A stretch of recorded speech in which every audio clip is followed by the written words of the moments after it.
Olá, meus maníacos por literatura. Bem, dessa vez eu não sumi.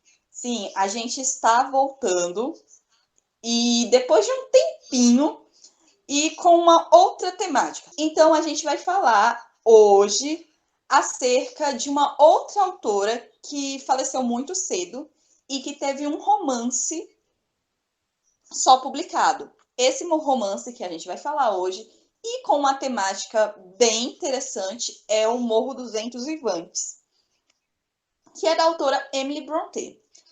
Como a gente vai fazer isso? A gente vai falar sobre uma temática que é o entrelaçado amor e da vingança em O Morro dos Ventos Vivantes, e a gente vai se aprofundar dentro da obra. Por quê?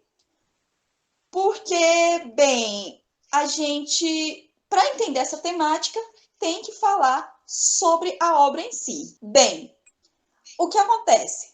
Como da última vez eu tive colegas para falar sobre a temática com vocês, dessa vez eu também estou trazendo colegas para estar falando comigo sobre essa obra maravilhosa escrita por uma das irmãs Brontë.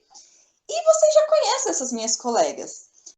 Que eu estou trazendo é a minha colega Amanda Caroline de Lima e minha colega Ana Flávia Pereira da Silva. E claro, vocês vão ter a mim, Antônia Isadora de Araújo Rodrigues, também falando com vocês sobre esse tema. Claro que, mais uma vez, essa videoaula é um oferecimento da matéria de literatura inglesa prosa, do professor Elielso Mesquita, que é o nosso orientador, e também um oferecimento do IFCE Campus Tianguá.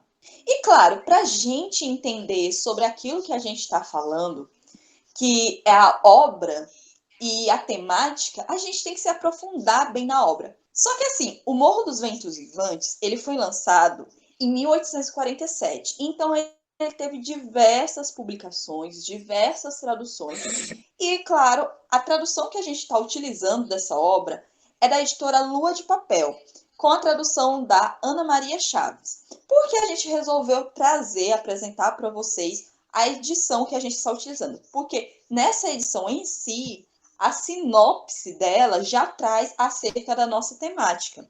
Então, reparem, a sinopse diz o seguinte: na fazenda chamada Morro dos Ventos Vivantes, nasce uma paixão devastadora entre Heathcliff e Catherine, amigos de infância e cruelmente separados pelo destino. Mas a união do casal é mais forte que qualquer tormenta, um amor proibido que deixará rastros de ira e vingança. Bem, reparem que a temática já está explícita dentro da própria sinopse, em que ela fala que a obra vai trazer um amor proibido e que esse amor proibido irá resultar em rastros. Rastros do quê? De ódio e de vingança. Acerca do amor e do ódio presentes dentro da obra. Bem, esse amor e esse ódio, segundo La Taylor e Oliveira, dentro da obra O Morro dos Ventos Vivantes, vai narrar os encontros e os desencontros amorosos que serão causas e consequências do amor e ódio entre três famílias. Que três famílias é essa, Isadora? É os Usher, os Radcliffe e os Linton. E falando nisso, falando desses personagens, é claro que não dá para a gente adentrar logo na temática, falando, mostrando para vocês trechos em que o amor é presente, que a vingança é presente, sem apresentar os personagens. Então, agora a gente vai falar de alguns personagens dentro da obra. A primeira personagem que a gente vai falar é sobre a Catherine Usher, ou como futuramente se torna, Catherine Linton. Por quê? Porque o centro da história vai estar ocorrendo nela.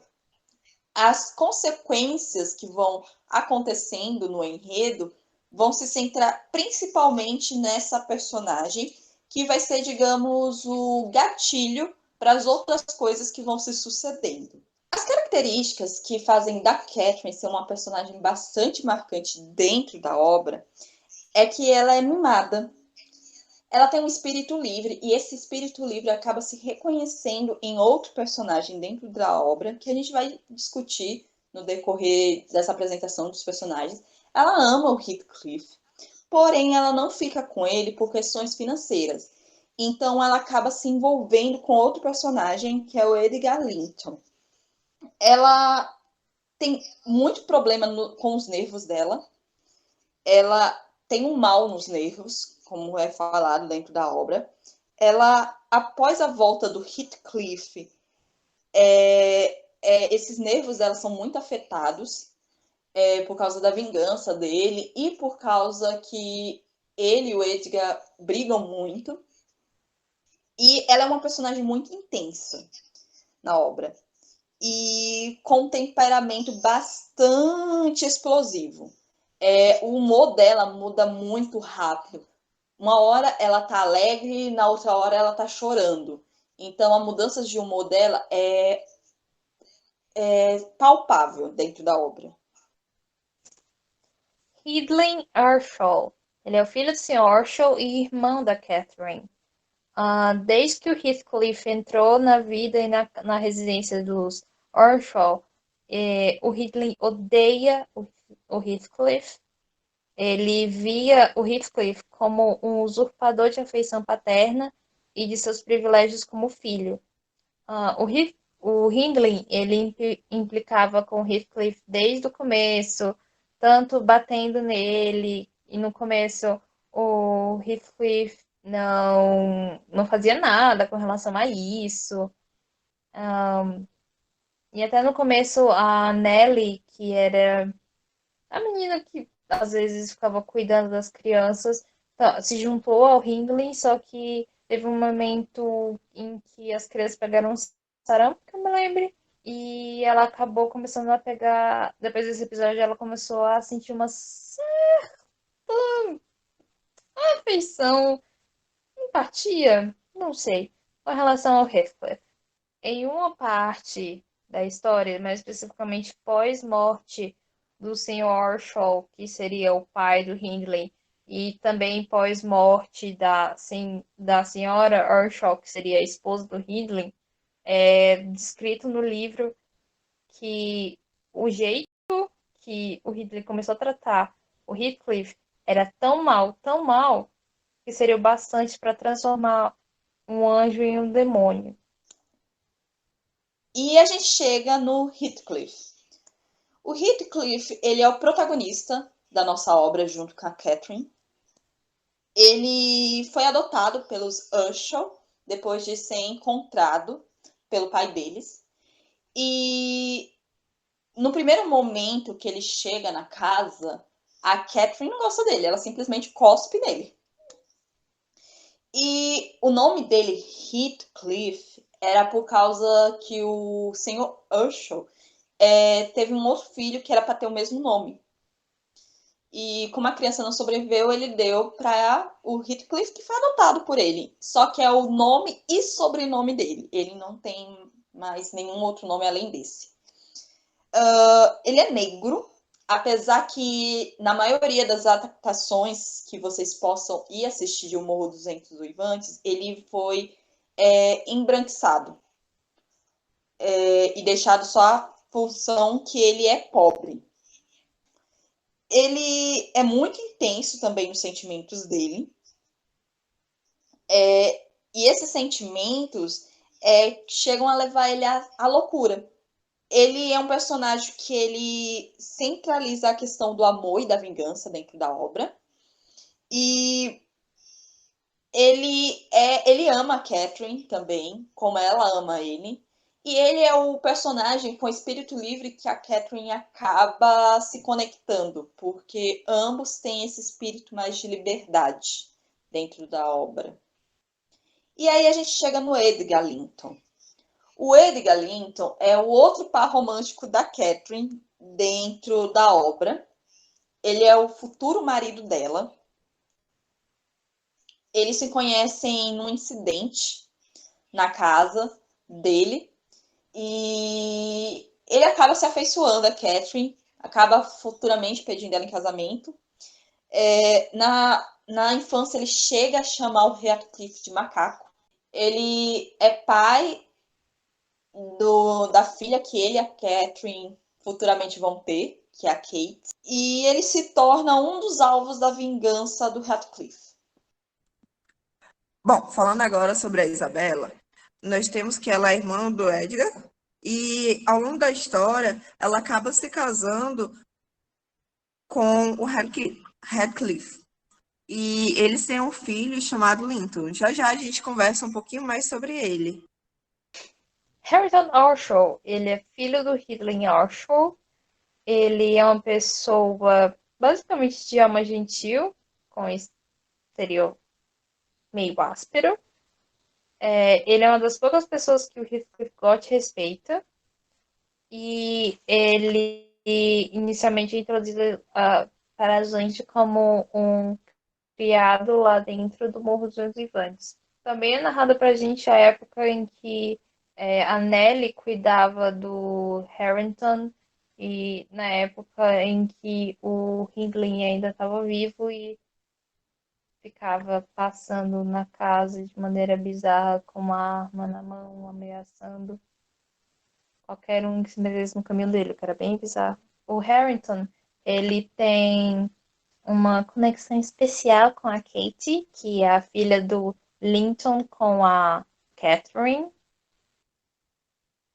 E ele é uma pessoa, digamos, ele é uma pessoa que não teve uma educação, tipo assim, ler, escrever, ele é ignorante com relação a isso, mas depois de certa insistência, ele aceita as tentativas de Cat de ensinar a ele. Assim como aconteceu com o Heathcliff. Não exatamente da mesma forma, porque o Heathcliff ele foi impedido de continuar as aulas que ele tinha pelo Hindley. E a Catherine começou a meio que dar aula pro Heathcliff.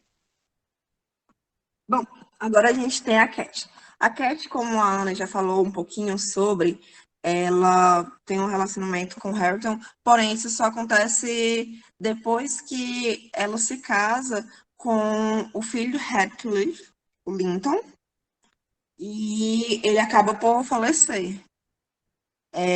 A Kathleen, ela tem, aliás, Cat, ela tem modos diferentes de ser conhecida, como jovem Catherine ou Cat Linton. O pai dela é o Edgar. Como já comentei anteriormente, o Linton é o filho da Isabella e do Reckless, e ele que se casa com a Cat. Só que ele tem uma saúde muito frágil, muito delicada, e ele acaba por falecer. E quando isso acontece, é, acaba que a Cat volta a se relacionar com o Hareton.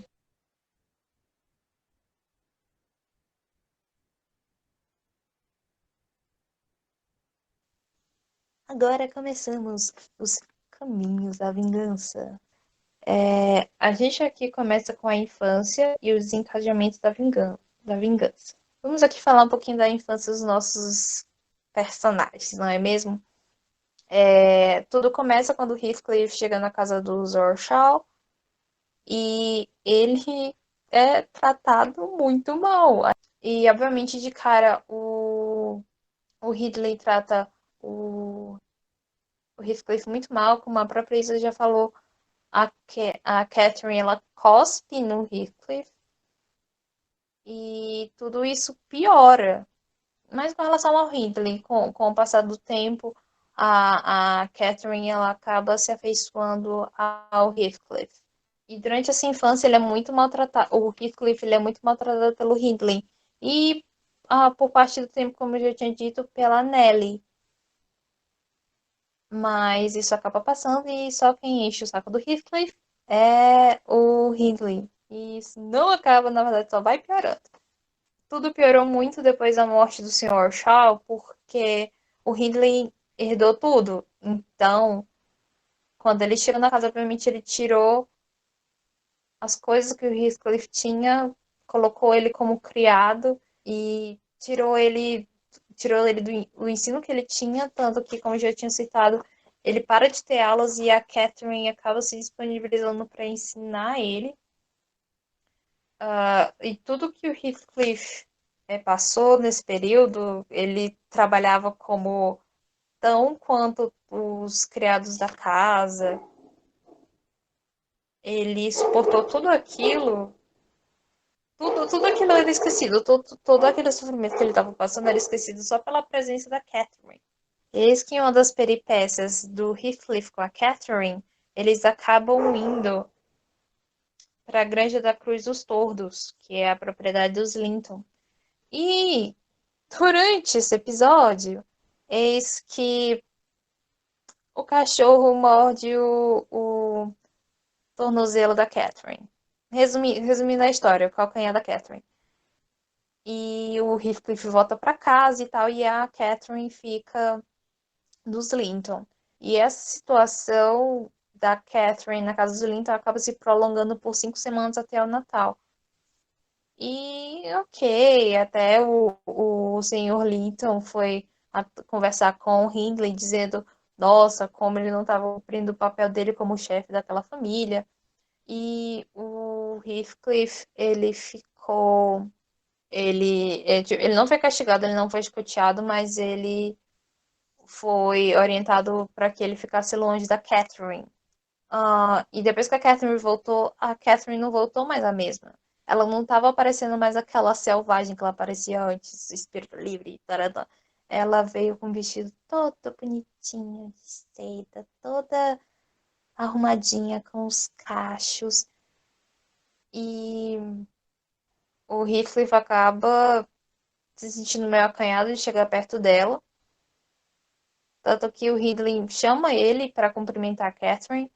E ele percebe que a Catherine ela parece meio acanhada em cumprimentar ele porque ele tá todo sujo. Tanto que ela comenta, né? Que, nossa, ele tá todo preto e todo feio e todo sujo.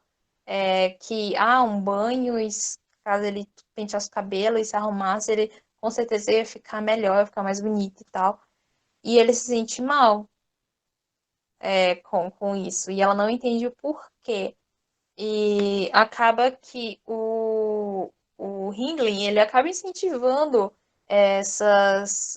digamos, essa conexão que a Catherine acaba começando a desenvolver pelos Linton durante essas 5 semanas. Ele começa a incentivar justamente porque ela começou a se afastar mais do Heathcliff depois delas.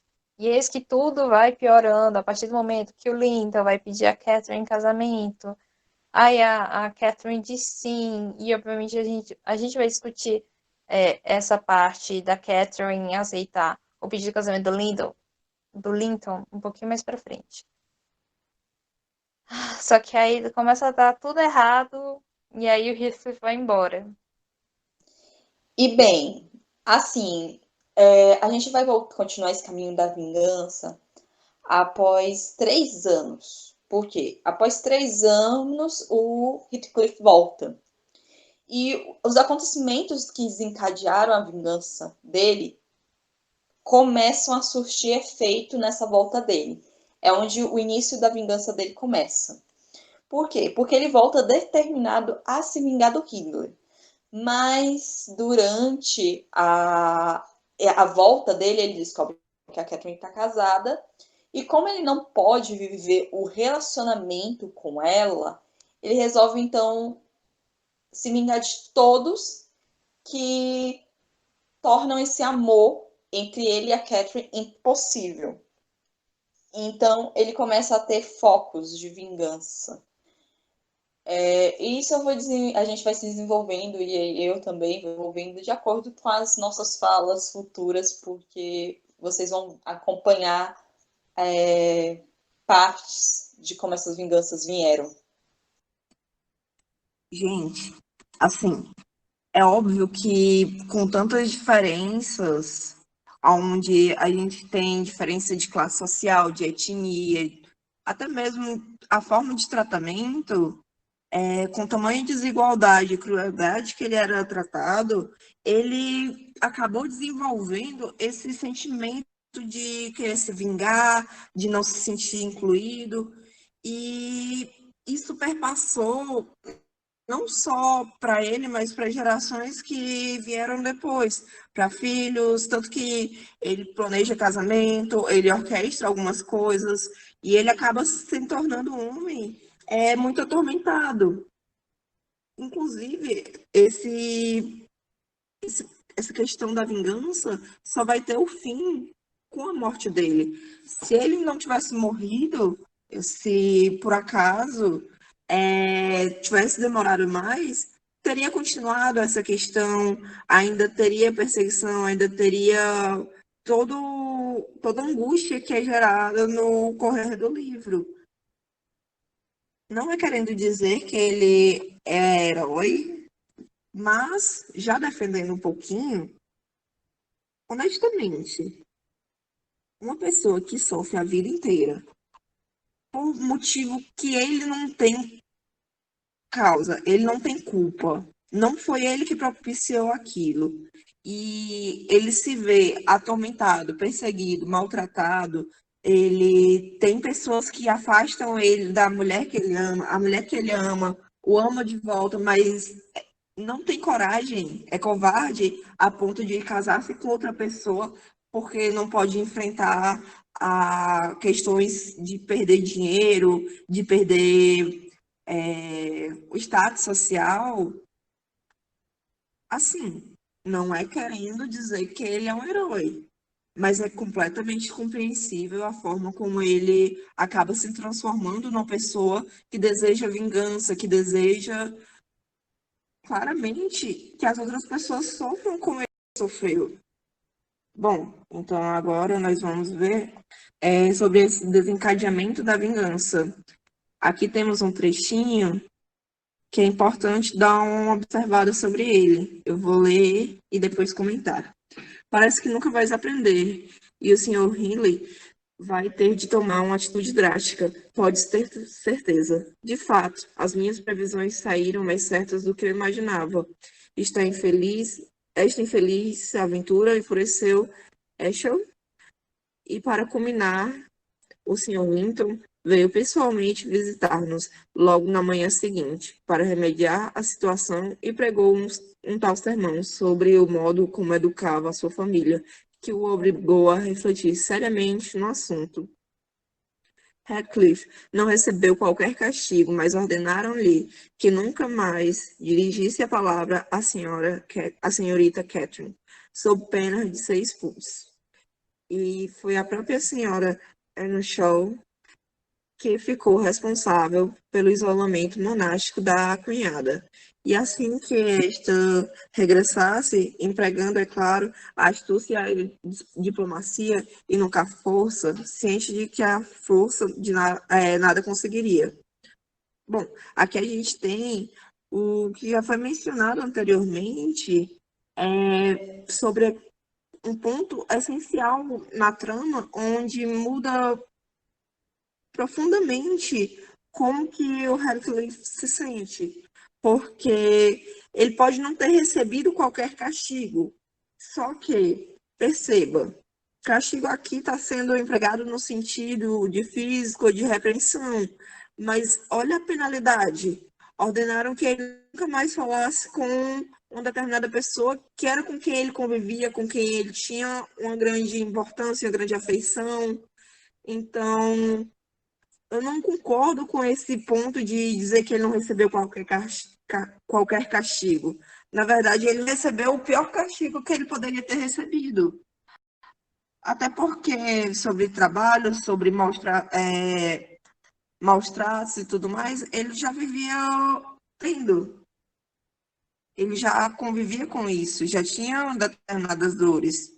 Então, o que culminou no desejar de que aconteça essa vingança, de que ele se torne a pessoa que ele acabou se tornando, é quando desde o início ele foi proibido de falar com a Catherine.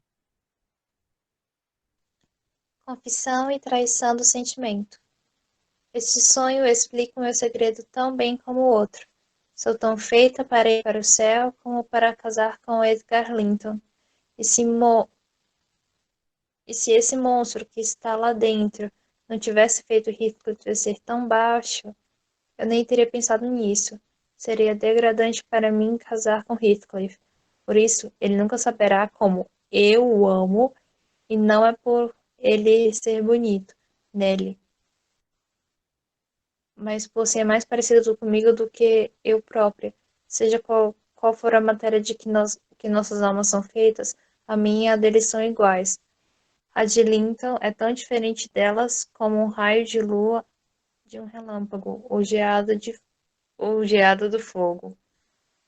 O que acontece? Este é o momento que eu disse que ia acabar desencadeando a,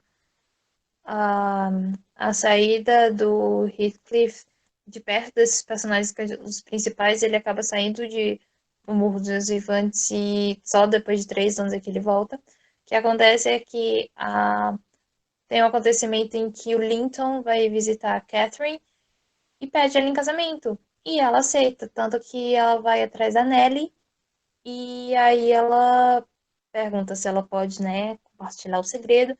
E ela fala que o Linton pediu ela em casamento e ela pede conselhos para Nellie e a Nellie fica insistindo, perguntando assim, mas tá, você vai casar com ele, você ama ele? E as justificativas do que seria em que estaria fundado o amor da Catherine não são desculpas lá muito boas. Ah, é porque ele é bonito. Ah, porque ele é rico. Ah, por causa que isso daqui. Aí, por último, ela disse, não, porque eu amo ele. Só que aí a Nelly presta atenção. Ah, mas você só ama ele por causa das características anteriores que você deu. Porque ele é rico, porque ele é bonito, e por causa que ele tem uma boa posição e que você seria vista como uma boa esposa ao lado dele. E, tipo assim, todo o amor dela pelo Linton é justificado a partir dessas coisas. Se ele não tivesse essas coisas, ela não amaria o Linton. Assim como ela poderia amar qualquer pessoa que tivesse as mesmas qualidades, essas mesmas qualidades que o Linton. O que é diferente do Heathcliff. Só que o Heathcliff, ele estava estando atrás da porta. E mas ele só escuta parte da conversa. Então ele não chega na parte, né, de que ela fala, que a Catherine fala que ela e o Heathcliff são iguais. Que eu me lembro, ele só escuta até a parte do seria degradante para mim casar com Heathcliff. E aí ele não chega na parte, por isso ele nunca saberá como o amo. Ele acaba indo embora não sabendo nada. Então tem essa confissão que a Catherine faz para Nellie sobre como ela ama o Heathcliff, mas mesmo assim ela não vai se casar com ele. Ela vai se casar com o Linton por, pelos motivos que ela já explicou o porquê e a traição do sentimento que ela tinha pelo Heathcliff, né? Porque mais que ela amasse ele, ela não vai se casar com ele porque interesse, né, Vivi? Ela tem ela tinha outras coisas que ela queria mais do que simplesmente, amo o Heathcliff, vou casar com ele. Não. Esse evento foi muito marcante porque acabou levando o Heathcliff para fora e provavelmente o que mexeu mais com ele para acabar desencadeando realmente a futura grande vingança. Só um parêntese aqui, a gente percebe que ela ama o Heathcliff, só que esse amor não é grande o suficiente para ela enfrentar as convenções sociais. Ela não está tão disposta a enfrentar todos aqueles costumes, os familiares, os amigos, enfim, toda a sociedade, para viver com ele, ainda que ele seja a alma gêmea dela, ou como ela mesma coloca, como as almas deles são feitas do mesmo material. Independente disso, ela guarda a subjetividade para ela, ignora qualquer sentimento e segue firme no propósito que é seguir o caminho mais tradicional. Aqui a gente percebe que ele está sendo deixado de lado simplesmente porque ele não se encaixa no padrão, porque ele não é aquele carinha bonito que vem com dinheiro, enfim, ele não tem as qualidades necessárias para ser considerado um bom sujeito, ainda que ele seja um bom sujeito. É interessante a gente ver que, de certa forma, o amor da Catherine é um amor egoísta. Ela chega a falar, em determinada parte do livro, que é nessa parte mesmo que ela tá confessando as coisas pra Nelly, que que a Nelly deve achar ela egoísta, mas que a Nelly não pense que se ela casasse com o Heathcliff, que ela seria bem-sucedida, né? A questão da riqueza, status social. A gente já comentou acerca do como era o casamento nesse período no nosso outro vídeo acerca de Orgulho e Preconceito, em que a gente debate acerca da importância de um casamento bem feito, né? Como é chamado. Então, para ela crescer socialmente, ela teria que casar com o Edgar do que com o Heathcliff. E ela fala até nessa passagem que se ela casasse com Heathcliff, era bem capaz dela acabar pedindo esmola com ele no meio do caminho. Então, para tanto ela quanto o Heathcliff subirem socialmente, seria mais importante ela casar com Edgar, porque ela poderia tentar tirar o Heathcliff das mãos do Hitler. E, bem, ele não precisou da ajuda dela para ele crescer socialmente. Ninguém sabe como ele conseguiu a riqueza dele, mas ele conseguiu sem a ajuda dela e sem precisar do dinheiro do Edgar. Honestamente, eu não vejo ela com a preocupação de mudar a vida dele, e sim de evitar que a vida dela se aproxime do estilo de vida dele, no sentido financeiro mesmo. É muito mais, como você mesmo falou, Isadora, egoísta do que altruísta. Ela não está sacrificando para pensar, depois eu posso tirar ele daquele lugar e fazer isso por ele. Não, ela só não quer enfrentar as consequências que teria se tivesse relacionamento com ele. Ela quer, por mais que goste dele, goste da sensação, ela quer uma vida estável, ela quer uma vida boa, uma vida confortável. Eu acho que. Eu acho que eu comentei essa cena. É uma cena que eu acho que. Eu acho que ela, na cabeça dela, ela quer muito esse negócio de. Ela quer ter uma boa relação com o Heathcliff, mas ela também quer ainda quer o casamento com o Linton, por causa de todo, né? As vantagens sociais e pipopopó que já foi citado anteriormente. Tem uma cena que é justamente quando a Catherine volta. E aí ela tá toda mutada depois das 5 semanas com os Linton. E acontece toda aquela cena com o Heathcliff. O Heathcliff se sentindo mal pelo que estava acontecendo. E ela não estava entendendo. Tipo assim, ela não estava entendendo porque ele estava se sentindo mal. Ela estava tentando consertar da maneira dela, sendo que a maneira dela não dava certo pro Heathcliff, porque isso de certa forma feria ele. Só que ela não estava entendendo, meio que ela queria duas realidades que não davam para acontecer juntas, mas que ela não entendia o porquê. É egoísta, de certa forma. Ela não entendia, parecia que, tipo assim, estou, ela não entendia do porquê disso estar acontecendo. É meio que ela tivesse alheia à vontade das outras pessoas, ela tivesse alheia às outras pessoas e só existisse ela no mundo. Como a gente vê, a situação sucede no desencadeamento, da confissão do amor da Catherine, entre aspas, o amor, né, dela, quando ela confessa o amor dela e trai esse amor, que o Heathcliff acaba indo embora. E ele acaba voltando 3 anos depois. E, segundo Santos, ele aponta que quando Heathcliff retorna, ele está sedento por vingança. E este quer se vingar de todos aqueles que lhe fizeram mal e tornaram seu relacionamento com a Catherine impossível. Então ele volta principalmente focado no Himmler e no Edgar. E, assim, acaba que a Catherine também se torna foco. Tá. E aí, como eu já vinha dizendo, acaba que o Heathcliff ele tem três focos da vingança dele. Apesar da geração futura ser afetada, os focos da vingança que afetam a geração são a geração passada.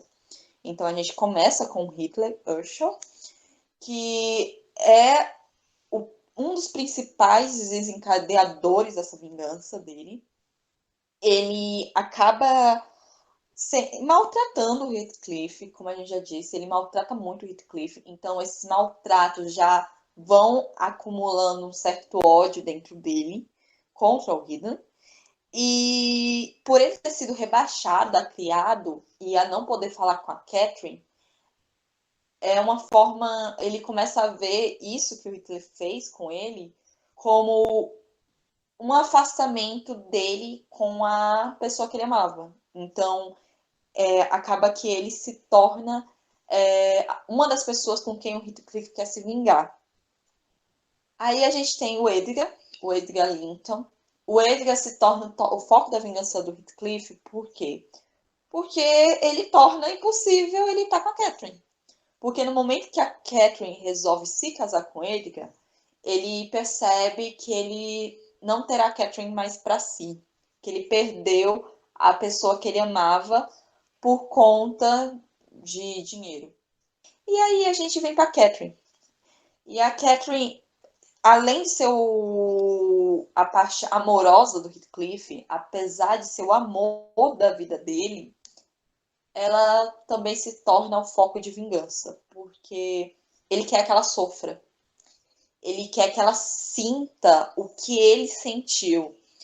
Tem uma parte que ele acaba falando que se no momento em que ela parasse de amá-lo, ele arrancaria o seu coração e do peito e ele beberia o sangue dela. O sangue desse coração dela, né? Porque para ele, ela não pode parar de amá-lo, porque o amor deles dois é tão intenso que ninguém, por mais que ela esteja casada ou ele se envolva com outra pessoa, não vai acontecer. Mas aí a vingança dele acontece porque ela traiu esse sentimento. E ele mostra que ele vai ser cruel com ela, ele avisa ela que ele vai ser cruel a ela. Ele chega a falar no livro a seguinte frase: mostraste-me agora o quão cruel tem sido, cruel e falsa, porque me desprezaste, Kate, né? Porque traíste o teu próprio coração. Não se quer uma palavra de conforto para dar. Tu mereces tudo aquilo porque está passando. Mataste a ti própria. Sim, podes beijar-me e chorar o quanto quiseres, arrancar-me beijos e lágrimas, mas eles vão te queimar e serás amaldiçoada. Se me amava, por que me deixaste? Com que direito? Responde-me. Por causa da mera inclinação que sentias pelo Linton? Pois não foi a miséria, nem a degradação, nem a morte, nem algo que Deus ou Satanás pudessem enviar que nos separou. Foste tu, de livre vontade, que o fizeste. Não fui eu que despedacei teu coração, foste tu próprio. E ao despedaçares o teu, despedaçaste o meu também. Tanto pior para mim, que eu sou forte e saudável. Se eu desejo continuar a viver, que vida levarei quando... Oh, meu Deus, gostaria tu de viver com a alma na sepultura. Em busca do reino perdido.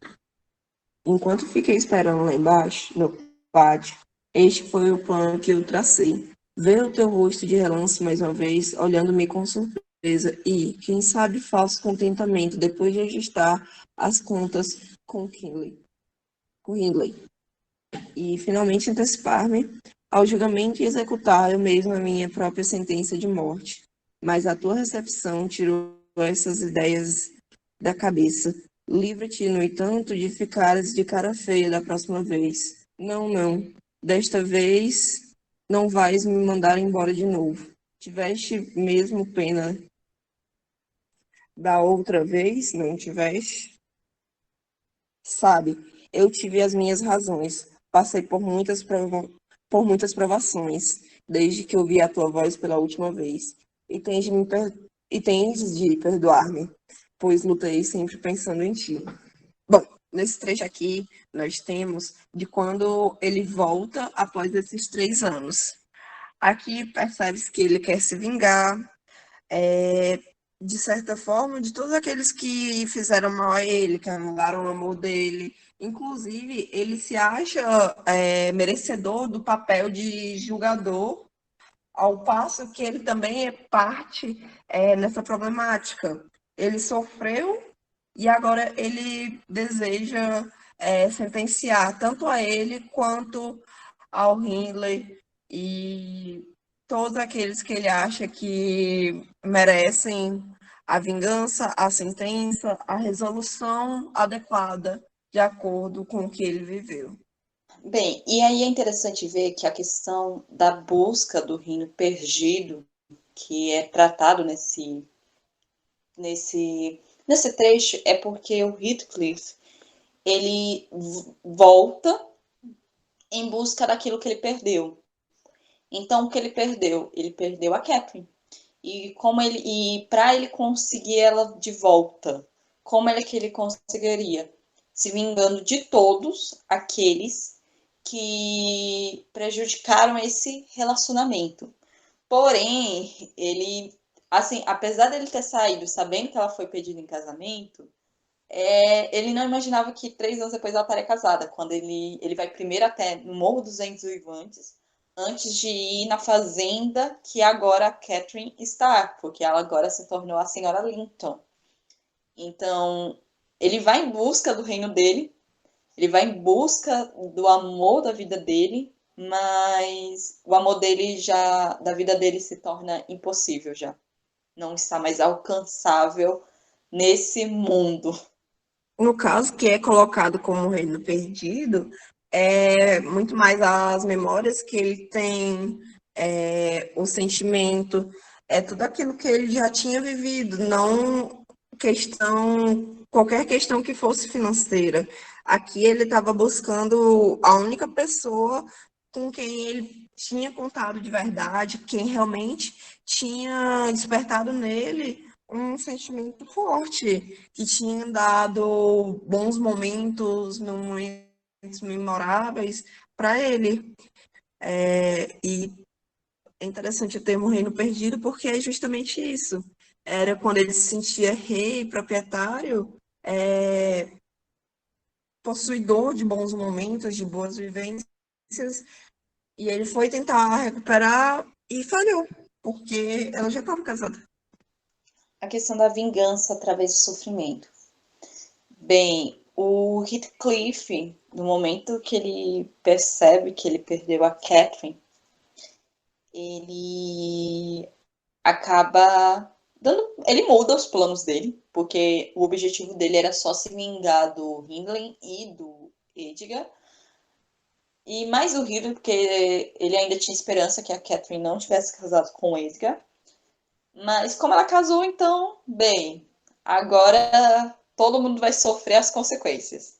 E nesse momento, ele passa a olhar tanto a Catherine, porque para se vingar da Catherine, quanto do Edgar, quanto do Hindley. E nesse trecho ele diz o seguinte, ó. Se te iludes em pensar que eu não sei, é porque és louca. E se pensar que me consolas com falinhas mansas, é porque és mesmo uma idiota. E se imaginas que eu vou sofrer sem me vingar, vou te provar o contrário muito em breve. Entretanto, obrigado por me revelares o segredo da tua cunhada. Juro que tirarei dele o máximo proveito. É interessante você notar, dentro da obra O Morro dos Ventos Vivantes, que você tem dicas acerca que o Heathcliff ele vai se vingar de alguma forma. Ele sempre está dizendo isso constantemente dentro da obra, que ele está buscando vingança contra aqueles que lhe fizeram mal. E a Catherine acaba se encaixando nesse quesito. E acerca desse segredo da cunhada, é porque a Catherine descobre que a Isabela está apaixonada por ele. E nisso que ela descobre que a Isabel está apaixonada por ele, ela acaba tentando desiludir a cunhada, mostrando o lado ruim do Heathcliff. E bem, o Heathcliff fez assim: já vou me vingar do Hitler. O Hitler, eu estou na casa dele, morando no Morro dos Seis Vivantes, fazendo do filho dele um criado que nem eu, uma pessoa que detesta as coisas e ainda o cara tá perdendo todo o dinheiro para mim, todas as coisas dele para mim. Então, como eu vou me vingar do Edgar e da Catherine? Bem, eu vou começar a cortejar a cunhada dela na frente dela, que ela vai sofrer o que eu sofri, perdendo a mim para a cunhada, e o Edgar vai sofrer porque, bem, a irmã dele estará casada com uma pessoa que ele odeia, que sou eu.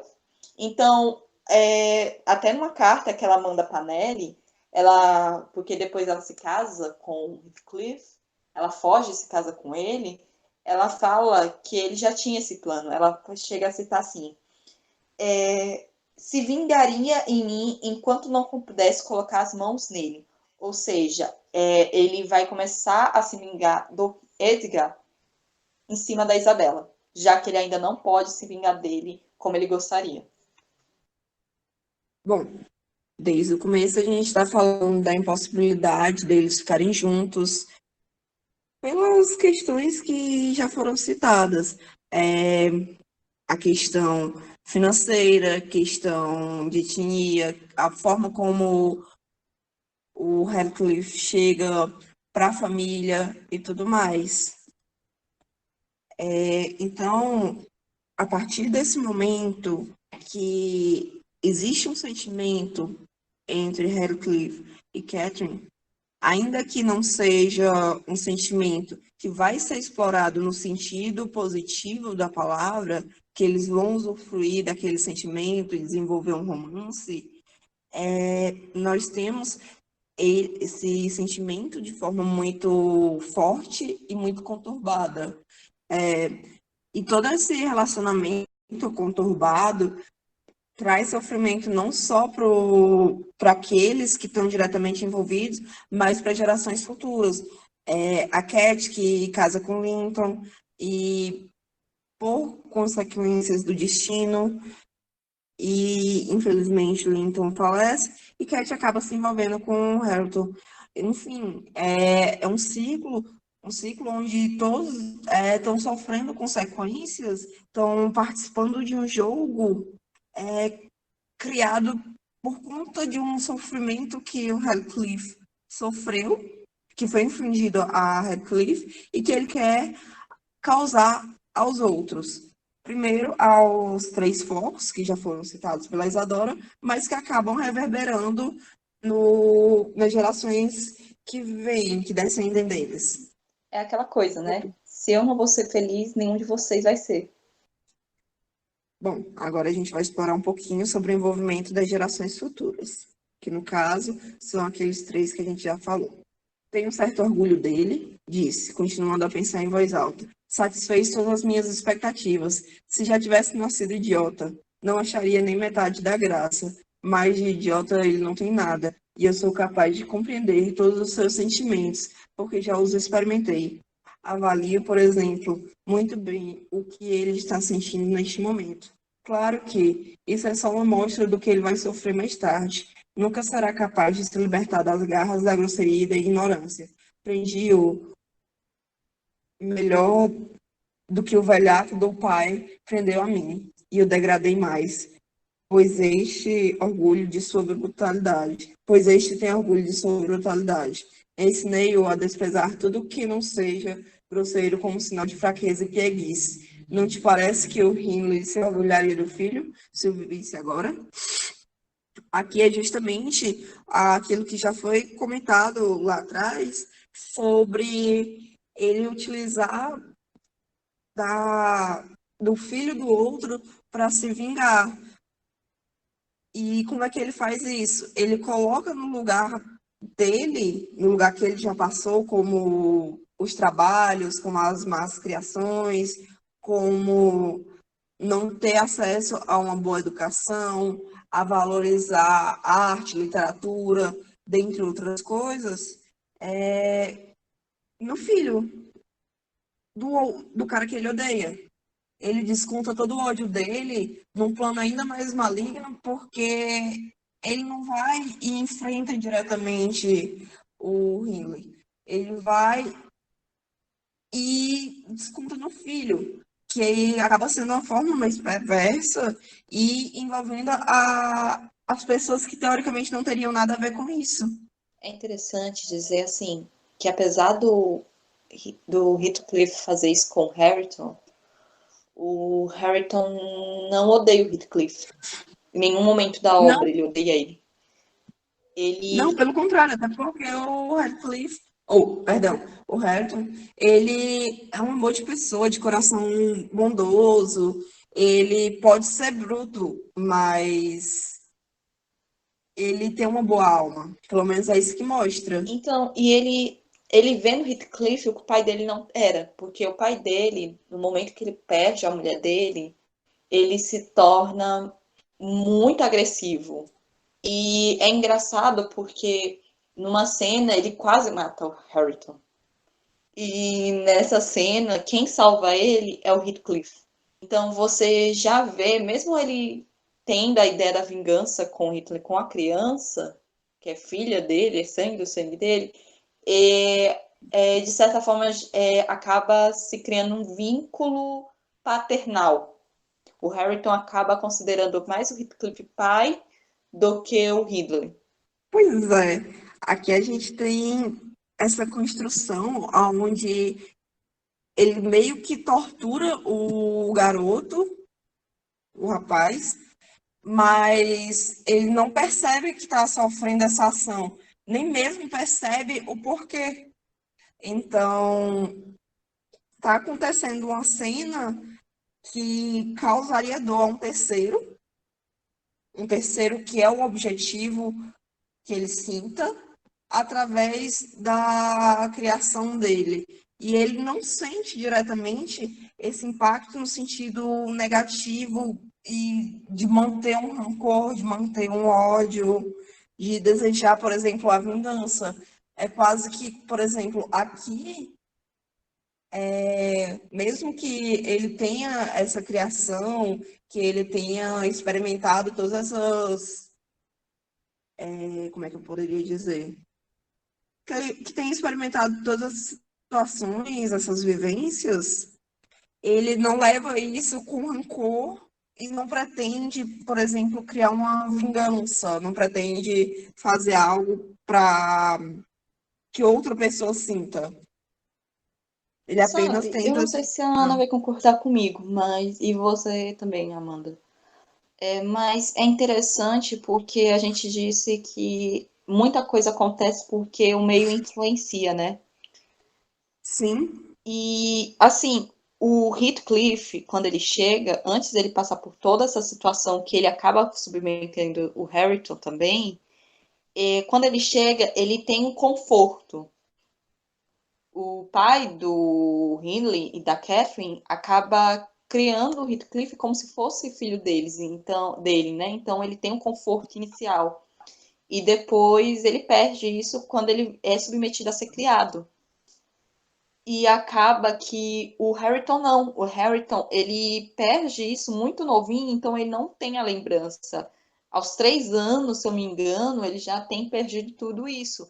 Então ele já passa a estar numa submissão de criado desde o início. Então, será que o fato dele não ver que é uma vingança, que está lhe fazendo mal, é porque realmente ele já estava passando por isso e ele não sentiu tanto a mudança como o Heathcliff sentiu quando ele foi passado para criado? faz sentido. E tem outra questão, né? Ele não tem a punição que o Heathcliff teve de precisar parar de falar com alguém que ele gostava e que ele convivia. E também teve o fato de que, vamos comparar aqui as figuras paternas, quer dizer, o Heathcliff, de certa forma, era o Sr. Orshaw. E é comentado pela Nelly que o Sr. Orshaw, ele confiava piamente no Heathcliff, muito pelo comportamento dele em comparação ao Hindley e pela Catherine. Ah, então, o Sr. Orshaw tinha uma confiança maior, ele tinha uma afeição pelo Heathcliff, em comparação, em contrapartida do Harrington com o Hindley. Cara, como é que a gente pode descrever o relacionamento deles? Uma coisa complicada, porque o Hindley, a cabeça dele começou a desandar a partir do momento que a esposa dele morreu. Então, a relação de pai e filho não era. São relações paternas, filho e pai bem diferentes. E outra, tem um ponto que a Isadora falou no começo, de que o Heathcliff teve uma vivência, não só no conforto, mas, por exemplo, ele teve acesso à educação, então ele percebia as nuances de uma forma mais, com um olhar mais afiado. Já aqui ele cita até mesmo que, ó, ensinei-o a desprezar tudo que não seja grosseiro como sinal de fraqueza e preguiça. Ou seja, tudo aquilo que poderia soar como subjetivo e sutil, para ele já foi desvencilhado desde cedo, já foi mostrado, aquilo ali não é para você, filho. Então, tem muito disso. A criação inicial, os momentos iniciais foram completamente diferentes, apesar de posteriormente se parecerem. Tá, digamos que essa parte da vida do Heathcliff foi boa, só para depois desandar. Enquanto a do Harrington, ela já não era boa, aí não foi tão bem, mas também não foi tão ruim. Então, digamos que assim, é compreensível a personalidade do Harrington em comparação à do Heathcliff. O sofrimento do inimigo. Tu estás proibido de falar, senhorita Lindo. Agrada-me deveras a ideia de seu pai ficar aflito. Nem vou dormir com tanta satisfação. Não poderia consolidar mais o meu propósito de retê-la em minha casa nas próximas 24 horas do que do que dizendo-me que o seu pai vai se afligir. Quanto à sua promessa de esposar o Linton, tomarei providências para que a cumpra, pois não deixará este lugar sem que o faça. Quer se casar com Linton barra Heathcliff? Foi tudo um plano do próprio Heathcliff para poder se vingar do Linton. E essa foi uma cena em que eu lembro a Catherine e a Kate, Kathy, a Kathy e a Nellie acabaram meio que ficando presos no morro dos Antivantes e o Heathcliff não deixava elas ir embora. Só para complementar a Ana, é porque nesse momento em que elas são presas, o Edgar ele está à beira da morte. Então, quando a Catherine, a Kate, que é o mesmo nome que a mãe, pede por Heathcliff para deixar ela embora, para ficar perto do pai dela, e que o pai dela vai sofrer, vai achar que perdeu ela ou que ela o abandonou, o Heathcliff ele pouco se importa, porque ele quer que o Edgar sofra.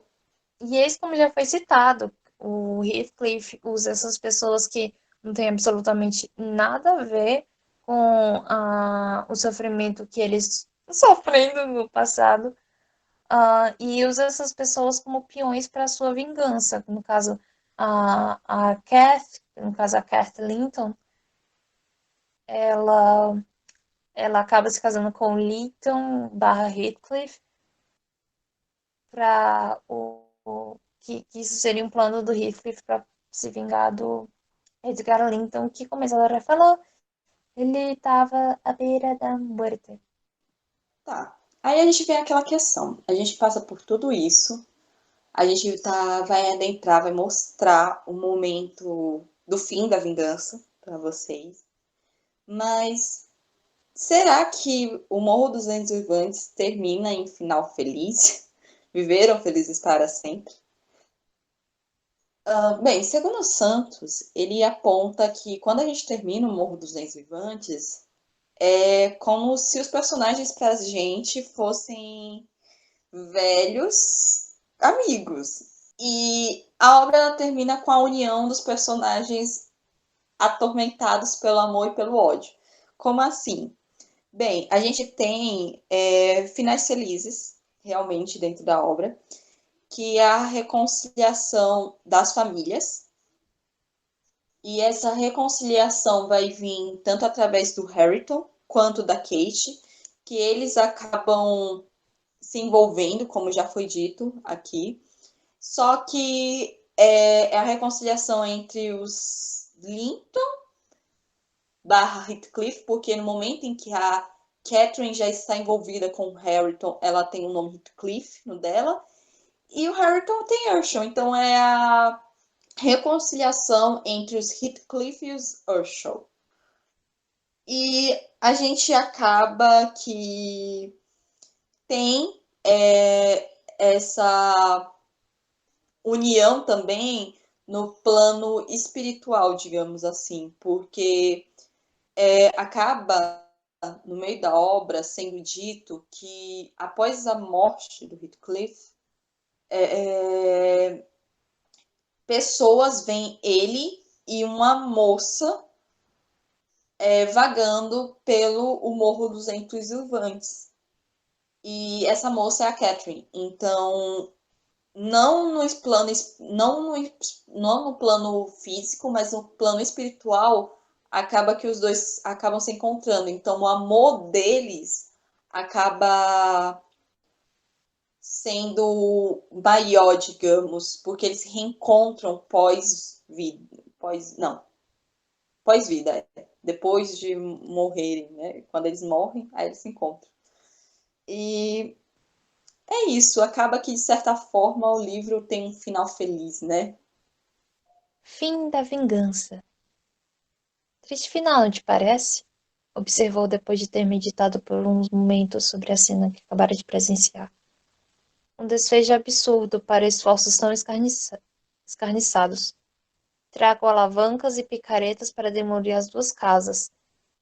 Treino-me para um trabalho digno de Hércules, e quando tudo está pronto e ao meu alcance, descubro que perdi a vontade de levantar as primeiras telhas. Os velhos inimigos não me venceram.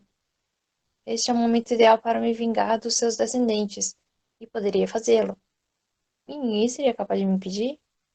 Mas, para quê? Já não me interessa desferir o golpe. Já não tenho vontade de erguer o braço. Pode até parecer que me empenhei todo esse tempo só para exibir agora esse louvável rasgo de magnanimidade. Longe de mim tal ideia. Apenas perdi a capacidade de sentir prazer na sua destruição, e sou demasiado preguiçoso para destruí-lo sem proveito. No momento ele simplesmente olha para Kath, olha para o Harrington e simplesmente fica tipo, eu tô continuando com isso mesmo? Ele não vê mais sentido continuar a vingança dele porque ela não tá fazendo mais sentido. Gente, tá todo mundo morto. Não tem mais o sentido do Heathcliff continuar com essa vingança toda. Então, a partir desse momento, desse momento em que ele olha nos olhos da Kath, olha pro Harrington, ele simplesmente percebe que a vingança dele não faz mais sentido. Depois de tudo que já passou. É uma vingança que chega já a ir longe demais. Ele acaba. Ele já atingiu o que ele queria, né? Ele já acabou com toda a primeira geração. Ele já acabou com Edgar, ele já acabou com Ridley. A Catherine sofreu por causa dessa vingança, ela acabou morrendo. Que não era a intenção dele era morrer, mas ela acaba morrendo. E acaba que outras pessoas são atingidas. A Isabela acaba sendo atingida por uma vingança que era voltada por irmão dela. O próprio filho dele acaba sendo um meio de vingança e acaba também morrendo. Então, cara, sobrou duas pessoas. O que eu vou fazer? Eu já levei minha vingança o suficiente. Mas o Heathcliff, ele seria um herói ou um anti-herói? Ele seria um vilão? Porque a gente tem um protagonista que ele, através de não ter conseguido o amor da vida dele, não ter conseguido a felicidade dele, ele acaba se vingando. Segundo Will, o protagonista, que é o Heathcliff, ele não tem limites ou pudores acerca de causar dor para as pessoas. E ele faz isso de forma inesperada, ao menos para a gente que é leitor, porque a gente já vai ter avisos acerca que ele já pensa em vingança. Em um trecho é dito o seguinte acerca do que ele já está pensando. Quando lhe perguntei em que pensava, respondeu muito sério. Estou vendo se descubro qual a melhor maneira de me vingar do Hindley. Pode levar o tempo que for preciso, mas só descanso quando me vingar. Só espero que ele não morra antes. Então, assim, o Heathcliff, ele já tem traços. E ele já vai dando indícios que ele já pensa em vingança, vingança com aquelas pessoas que o fazem sofrer. Então, o desenrolar da vingança dele segue esses pontos, né? A perda de todos os bens do Ridley, que ele consegue, e ele acaba sendo o novo dono do Morro dos Vivantes. Ele tem a afeição do filho do Ridley para ele. O casamento com a Isabela, que acaba atingindo o Edgar. A tortura, a Catherine, que chega a fazer com que ela perca o resto de sanidade que ela tem, e no fim ela acaba falecendo. O sofrimento e a morte do Edgar, porque quando ele perde a Catherine, ele já passa a sofrer muito. E depois, quando ele vê a filha se envolvendo com o primo, que é o Linton, e ele sabendo que o Radcliffe está fazendo. Isso é tudo um plano do Radcliffe para conseguir os bens dele, porque o Linton é o único herdeiro masculino, porque, novamente, eu lembro o que a gente havia falado acerca de, na nossa outra videoaula, que os bens nessa época, a herança não passava para a mulher, passava para o homem. Era o parente homem mais próximo da família. Se o homem não tivesse um filho, ia para o parente mais próximo. E acaba culminando o casamento da Catherine, da Kate, filha dele, com o Linton, da morte dele. E a vingança contra a geração futura, porque enquanto ele não termina toda a vingança dele com a família principal, toda a primeira geração, a geração futura vai sofrer junto, porque ele precisa ver que as pessoas não podem ser felizes, porque já que ele não foi, como eu já disse, os outros também não podem.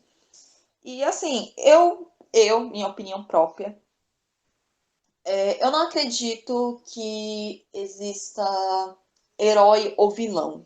Eu acho que os transcorrer das obras, até mesmo das nossas vidas, vai transformando a pessoa naquilo que ela futuramente vai ser, no que vai acontecer e como as pessoas vão olhar para ela.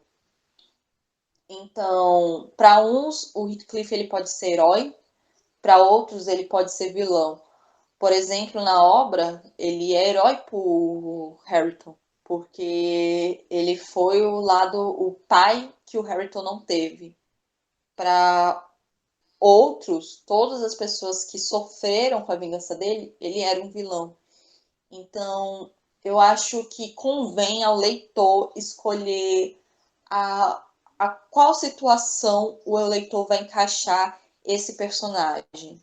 Qual é o caminho que ele acha que esse personagem trilhou. Eu acho que mais do que escolher se é um herói ou um anti-herói, deve ficar a reflexão se ele foi moldado para acontecer o que aconteceu ou foi livre escolha dele simplesmente vingar porque ele é mau. O que ele fez, as atitudes dele, são consequências ou são causas? Sobre o Heathcliff, sobre ele ser um herói ou não, a única contribuição que eu vou fazer é essa frase que eu li, que é de uma fanfic, sim, supere. A frase é a seguinte: na existência humana não existem só protagonistas ou só antagonistas. No palco da vida, todos são mocinhos e vilões. Ninguém é puro, ninguém é maculado, mas em comum todos escondem suas fraquezas perante suas máscaras. Eu não julgo muito as atitudes da maioria dos personagens que eles fizeram. Tem algumas que sim, eu fico muito incomodada e tal, mas sei lá, eu Eu não odeio e nem amo nenhum personagem desse livro. Eu só entendo as atitudes deles. Não é entender, é Tu não tratar eles aceita, não mas tu só como entende, né? personagens, mas imaginar eles, tentar humanizar eles, pensar eles como seres humanos. Eu meio que entendo as motivações de cada um deles. Então eu não vejo muito eles como, mocinho, vilão. Pelo menos eu vejo isso dentro do morro. Sim, é muito legal a construção de como é colocado o livro, que a gente tem justamente essas nuances aonde dá para perceber. A Catherine não casa com ele, não enfrenta a sociedade, mas não é só porque ela é covarde. Tem um outro lado também. Ela não faz isso porque as consequências seriam severas. Quer queira, quer não, é muito difícil você ter que lidar com todas as situações que ela teria que enfrentar. Então ela só escolheu o caminho menos difícil, ainda que Exato. isso causasse dor a outro. E só porque, tipo, determinadas mocinhas de outras obras já fizeram isso, já enfrentaram a sociedade, já nananana, por causa do seu amor. Assim, bebê, na vida real nem sempre é assim, na maioria das vezes não. O Porque, Hitler, por assim, exemplo, não se vive só de amor.